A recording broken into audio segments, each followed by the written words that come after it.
বন্ধুরা, আমাদের বাগানীদের মধ্যে কিন্তু ড্রাগন গাছ প্রতিস্থাপনের প্রবণতা কিন্তু দিন দিন বাড়তে শুরু করেছে। গাছ প্রতিস্থাপনের পর থেকে কিন্তু আমরা চেষ্টা করি গাছকে খাবার প্রয়োগ করার এবং চাই যে ড্রাগন গাছগুলো আমরা প্রতিস্থাপন করেছি আমাদের টবের মধ্যে সেগুলোর জন্য খুব দ্রুত হারে বৃদ্ধি হয়। আমার এখানে কিন্তু দু ধরনের ড্রাগন গাছ রয়েছে। এটা যেমন একটা ম্যাচিওর প্ল্যান্ট, এটা অলরেডি কিন্তু আমাকে ফল দিয়েছে এবং তার পাশাপাশি এটা কিন্তু একটা নতুন গাছ। এটা আমার এক বন্ধু থেকে পাওয়া, এটা হচ্ছে হলুদ ড্রাগন গাছ।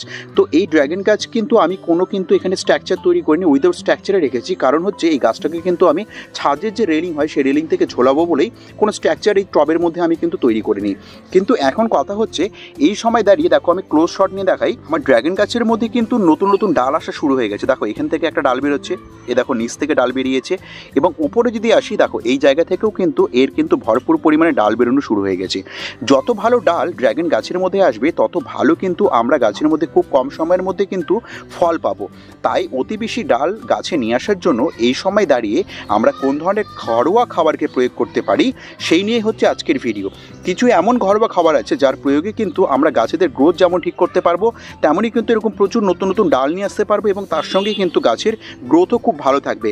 তো এই সময় দাঁড়িয়ে কোন ধরনের ঘরোয়া খাবারগুলোকে প্রয়োগ করবো তা জানতে এবং বুঝতে হতে গেলে কিন্তু তোমাদেরকে এই ভিডিওটা একদম সম্পূর্ণ মনোযোগ সহকারে দেখতে হবে, কোনো স্কিপ করা চলবে না। এবং যে সকল নতুন দর্শক বন্ধুরা আজ পিকাস গার্ডেনিংয়ে প্রথমবার এসেছো তারা অবশ্যই চ্যানেলটিকে সাবস্ক্রাইব করবে এবং পাশে দেওয়া বেল আইকনটি অলে প্রেস করে নেবে।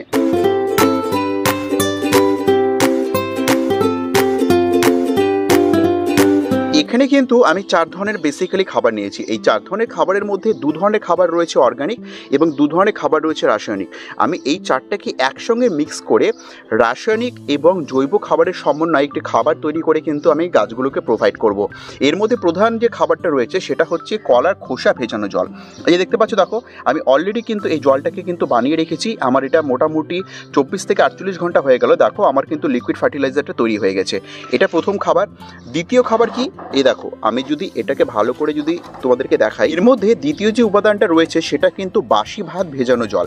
আমরা যদি বাসি ভাতগুলোকে ফেলে না দিয়ে সেগুলোকে মোটামুটি এরকম হাফ লিটার বা 1 লিটার জলের মধ্যে 24 থেকে 48 ঘন্টার জন্য রেখে দিই, তাহলে কিন্তু এরকম একটা লিকুইড ফার্টিলাইজার পেয়ে যাবো যার মধ্যে কিন্তু এনপিকে সমস্ত উপাদানগুলো রয়েছে। সর্বপ্রথমে আমরা যেটা করব সেটা হচ্ছে এই যে কলার খোসা ভেজানো জল, আমরা শুধুমাত্র কি করব, খোসাগুলোকে রেখে দিয়ে কিন্তু এখান থেকে জলটাকে আমরা এইভাবে ছেঁকে বের করে নেব। দেখতে পাচ্ছ আমরা কিন্তু এখানে মোটামুটি সামান্য পরিমাণ কিন্তু কলার খোসা ভেজানো জলটাকে নিয়ে নিলাম। এবার এর মধ্যে আমরা দ্বিতীয় উপাদান কি নিব, এই যে আমরা বাসি ভাত ভেজানো জলটা ছিল এটা কিন্তু এর মধ্যে আমরা মিশিয়ে একটু ডাইলুট করে নেব। দেখতে পাচ্ছ এই দেখো আমি নিয়ে নিলাম এখানে সেম দুটো পরিমাণে, দুটো তরল খাবারই কিন্তু আমি সেম পরিমাণে নিয়ে নিলাম। এবার এর মধ্যে তৃতীয় যে উপাদানটা দেবো সেটা হচ্ছে এমওপি, মিউরেট অফ পটাশ। এই এমওপি অনেকে বলে কিন্তু ওয়াটার সলিউবল না, কিন্তু একে কিন্তু জলে গুলে আমরা প্রয়োগ করতে পারি। যদি ফুলফিল ওয়াটার সলিউবল তোমরা করতে চাও তাহলে কিন্তু এসওপি প্রয়োগ করতে পারো।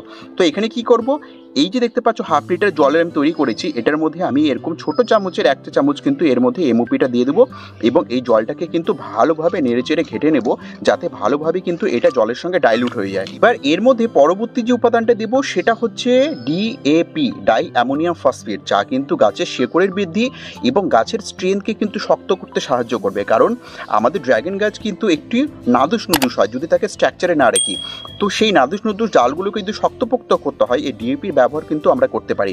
তো এখানে 500 ml যে জলটা তৈরি করেছি এর জন্য বেশি না, এরকম 8 থেকে 10টি দানা আমরা ডিএপি দেবো এবং অন্তত পক্ষে এটাকে কিন্তু 10 থেকে 15 মিনিট আমরা ছেড়ে দেবো, কারণ এই ডিএপিগুলো কিন্তু জলের সঙ্গে গুলতে বেশ খানিকটা একটু সময় লাগে। তো এটাকে আমরা ভালো করে ডাইলুট করে নেব। শীতকাল পড়ার সঙ্গে সঙ্গে কিন্তু ড্রাগন গাছে আমরা বিভিন্ন প্রবলেম দেখতে পাই, সেটা কি বিশেষ করে হচ্ছে ছত্রাকের আক্রমণ।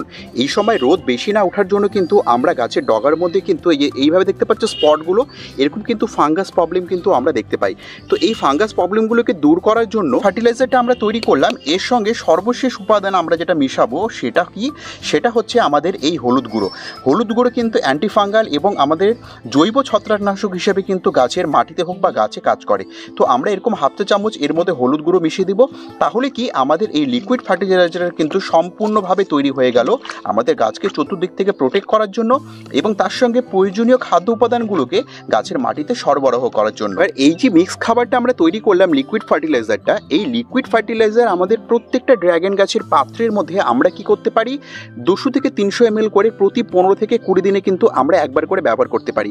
এই যে দেখতে পাচ্ছ পাত্রটা আমি তৈরি করেছি, এটা কিন্তু আমার এরকম বড় টব হলে পরে একটা টবের জন্য কিন্তু আমার কিন্তু এটা এনাফ খাবার। হাতের সমস্ত ড্রাগন গাছের পাত্রের মধ্যে 15 থেকে 20 দিনে আমরা যদি একবার করে এই লিকুইড ফার্টিলাইজার দিয়ে দিই, তাহলে কিন্তু অন্য কোনো খাবার আমাদের আর দেওয়ার দরকার পড়বে না।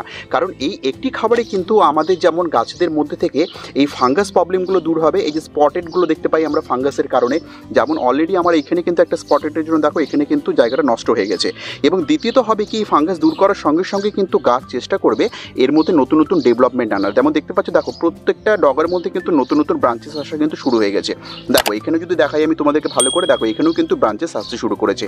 তো গাছের সার্বিক ডেভেলপমেন্টের জন্য এবং মাটির মধ্যে থেকে ফাঙ্গাস দূর করার জন্য আমরা কিন্তু এই খাবারটাকে 15 থেকে 20 দিনে কন্টিনিউয়াস বেসিসে কিন্তু প্রয়োগ করতে পারি। এবং যারা বাণিজ্যিকভাবে জমিতে ড্রাগন ফল গাছে চাষ করছো, তারা এই সময় যে লিকুইড ফার্টিলাইজারটা প্রয়োগ করতে পারবে। প্রতিটি গাছের জন্য এরকম পাত্রের মধ্যে 500 ml আমাদেরকে জল নিতে হবে।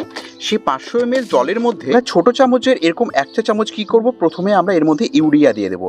এবং এই ইউরিয়াটাকে আমরা কিন্তু জলের সঙ্গে একটু ভালোভাবে গুলে নেব, কারণ ইউরিয়া জলে দেওয়ার সঙ্গে সঙ্গেই কিন্তু জলের সঙ্গে ভালোভাবে কিন্তু ডাইলিউট হয়ে যায়। দেখো দেওয়ার সঙ্গে সঙ্গে একটু ঘাটতে ঘাটতে দেখতে পাচ্ছ জলের কালার কিন্তু চেঞ্জ হতে শুরু করে দিল। এবং ওই যে প্রথমে দেখিয়েছিলাম আমি যেটা ভাত আমি ভিজে জলটা তৈরি করছিলাম, সেই সেম কালারে কিন্তু জল তৈরি হয়ে গেল আমাদের কাছে। এর মধ্যে দ্বিতীয় যে উপাদানটা দেবো আমরা, সেটা হচ্ছে এমওপি। এই মিউরেট অফ পটাশ আমরা কিন্তু এখানে 1/2 চা চামচের মতো কিন্তু এভাবে ব্যবহার করব। দিয়ে এটাকেও কিন্তু আমাদেরকে ভালোভাবে কিন্তু গুলে নিতে হবে। এবং এর মধ্যে তৃতীয় যে উপাদানটা দেবো সেটা হচ্ছে আমাদের ডিএপি। এরকম ডিএপির কিন্তু আমরা মোটামুটি 8 থেকে 10টি দানা কিন্তু এর মধ্যে এভাবে দিয়ে দেবো। দিয়ে আমাদেরকে আবার সেটাকে ভালো করে ঘাটতে হবে এবং 10-15 মিনিট ছেড়ে দিতে হবে সম্পূর্ণ উপাদানগুলো জলের সঙ্গে ডাইলুট হওয়ার জন্য। এই যে রাসায়নিক লিকুইড ফার্টিলাইজারটা আমরা তৈরি করলাম, এটা কিন্তু বাণিজ্যিকভাবে আমরা যারা ড্রাগন ফল গাছের চাষ করছি সেগুলো গাছের গ্রোথকে কিন্তু ঠিক করতে এবং গাছের মধ্যে ফুল ফল আনতে কিন্তু ভীষণভাবে সাহায্য করবে।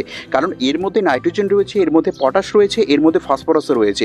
তাই এই লিকুইড ফার্টিলাইজারটা সেম পরিমাণে আমরা এরকম 500 ml প্রত্যেকটা গাছের পাত্রের জন্য হোক বা মাটিতে গাছ রোপণ করা আছে সেগুলোর জন্য হোক, প্রতি 15 থেকে 20 দিনে একবার করে কিন্তু আমরা এটার প্রয়োগ করতে পারি। বন্ধুরা এই সময় দাঁড়িয়ে এই ঘরোয়া যেটা আমি দুটো খাবার তোমাদেরকে দেখালাম, একটা হচ্ছে রাসায়নিক তরল খাবার, একটা হচ্ছে জৈব এবং রাসায়নিক সমন্বয়ে তৈরি করা তরল খাবার।